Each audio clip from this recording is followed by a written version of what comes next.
দারাজ থেকে কেনাকাটা করে অনেককে ঠকে যেতে দেখেছি, কিন্তু নিজে যেভাবে ঠকে যাবো এটা কখনো ভাবতে পারিনি। আসসালামু আলাইকুম আপনাদের সবাইকে। আপনারা সবাই কেমন আছেন? আমি আলহামদুলিল্লাহ ভালো আছি।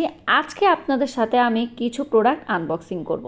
ভাবলাম আপনাদের সাথে নিয়েই আনবক্সিং করি, আপনারাও দেখেন আমিও দেখি।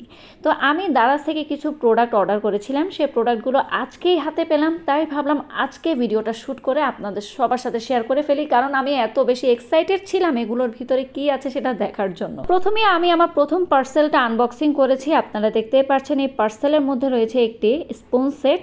এটাকে কিন্তু আপনারা শোপিস হিসেবেও ব্যবহার করতে পারেন। তো স্পুন সেটটা দেখে কিন্তু আমার ভীষণ ভালো লেগেছে। স্পুনগুলো লিটল লিটল ছিল আর দেখতে খুবই কিউট ছিল। তো স্পুনগুলো কিন্তু ছিল এখানে 6টা। তো 6টা স্পুনের সাথে কিন্তু একটা ময়ূর ছিল এখানে, ময়ূরের মধ্যে কিন্তু স্পুনগুলোকে রাখা হয়। আর এই সেটটা দেখে আমার এত বেশি ভালো লেগেছিল, আমি ভেবেছিলাম হয়তো এটা আমি ব্যবহার করতে পারবো, কিন্তু এটার কোয়ালিটি কিন্তু তেমন একটা ভালো ছিল না। তাই আমি ভাবলাম এটা আমি ব্যবহার করব না, এটা আমি শোকেজের শোপিস হিসেবেই ব্যবহার করব। এখন আমি আপনাদের সাথে সেকেন্ড যে পার্সেলটা রয়েছে সেইটা আমি আনবক্সিং করছি। আরেকটি কথা আপনাদেরকে বলে রাখি, ওরা কিন্তু খুব সুন্দর করে প্যাকেজিং করে দেয়, ওদের প্যাকেজিং সিস্টেমটা কিন্তু আমার বেশ ভালোই লেগেছে। তো এখন আমি খুব সুন্দর করে প্যাকেজিংটা খুলে নিচ্ছি। প্যাকেজিংটা খুলতেও কিন্তু ভীষণ বিরক্ত লাগছিল, কারণ এত বেশি কস্টিপ লাগিয়েছিল, এগুলো কাটতে কাটতেই বিরক্ত লেগে গেছে। তো আমি এখন প্যাকেটটা খুলছি। প্যাকেটটা খোলার সাথে সাথে দেখেন তো কি বের হয়ে এসেছে। এটা দেখতে এত বেশি কিউট ছিল। এটা কিন্তু প্লাস্টিকের ছিল। তো আপনারা কি বুঝতে পারছেন এটা কি বলেন তো? যদি বুঝতে পারেন তাড়াতাড়ি করে কমেন্টস করেন। এটা ছিল একটা শোপিস, এটা খুব সুন্দর ছিল, খুবই সুন্দর ছিল। অল্প টাকার মধ্যে এত সুন্দর শোপিস পাবো আমি আসলে কল্পনাও করতে পারিনি। এটা ছিল একটি নারকেল গাছ। আমাদের নোয়াখালী কিন্তু নারকেলের জন্য বিখ্যাত, তাই আমি ভাবলাম আমার বাসায় নারকেল গাছ থাকবে না, এটা কি কখনো হয় বলেন তো? এই নারকেল গাছটা এত বেশি কিউট ছিল, এত বেশি সুন্দর ছিল, আমি ভেবেছি এটাও আমার বাসায় খুব সুন্দর করে আমি সাজিয়ে রাখবো। এখন আমি আপনাদের সাথে থার্ড যে পার্সেলটা রয়েছে সেটা আনবক্সিং করব। এটা কিন্তু বিশাল বড় সাইজের, আপনারা দেখতে পাচ্ছেন। আমি ভেবেছি হয়তো কি না কি এত বড় একটি বক্স দিয়েছে, হয়তো অনেক কিছু থাকবে এটার মধ্যে।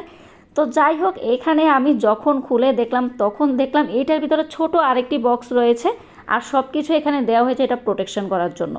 তো যাই হোক, আমি এখন ছোট বক্সটি আনবক্সিং করছি। আনবক্সিং করে আপনাদেরকে দেখাচ্ছি ভিতরে কি রয়েছে। বাই দ্য ওয়ে, আমি কিন্তু জানি না এটার ভিতরে কি রয়েছে।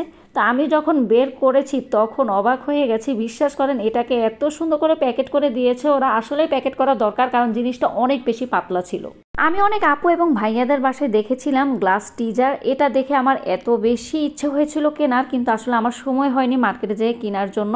তো আমি দেখলাম যে দারাজে খুব সুন্দর করে কিন্তু ওরা একটা অফার দিয়ে দিয়েছে, তাই আমি ভাবলাম এই অফারটা কাজে লাগানো যাক। তো আমি কিন্তু ঝটপট করে এই গ্লাস টিজারটা অর্ডার করে ফেলেছি।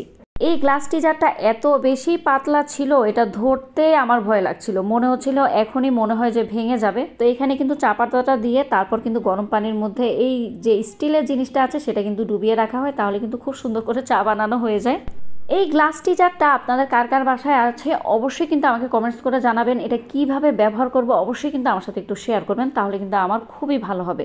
তো এই ছিল দারাজ থেকে অর্ডার করা আমার প্রোডাক্টগুলো। আমি খুব আশাবাদী ছিলাম যে জিনিসগুলো অনেক বেশি ভালো হবে, কিন্তু ময়ূরটা আমার মনটা খুব বেশি খারাপ করে ফেলেছে। তো যাই হোক, এটাই ছিল কপালে, এটাই মেনে নিতে হবে। তো আমার আজকে ভিডিওটি আপনাদের কেমন লেগেছে অবশ্যই কিন্তু আমাকে কমেন্টস করে জানাবেন। আজকের জন্য আল্লাহ হাফেজ।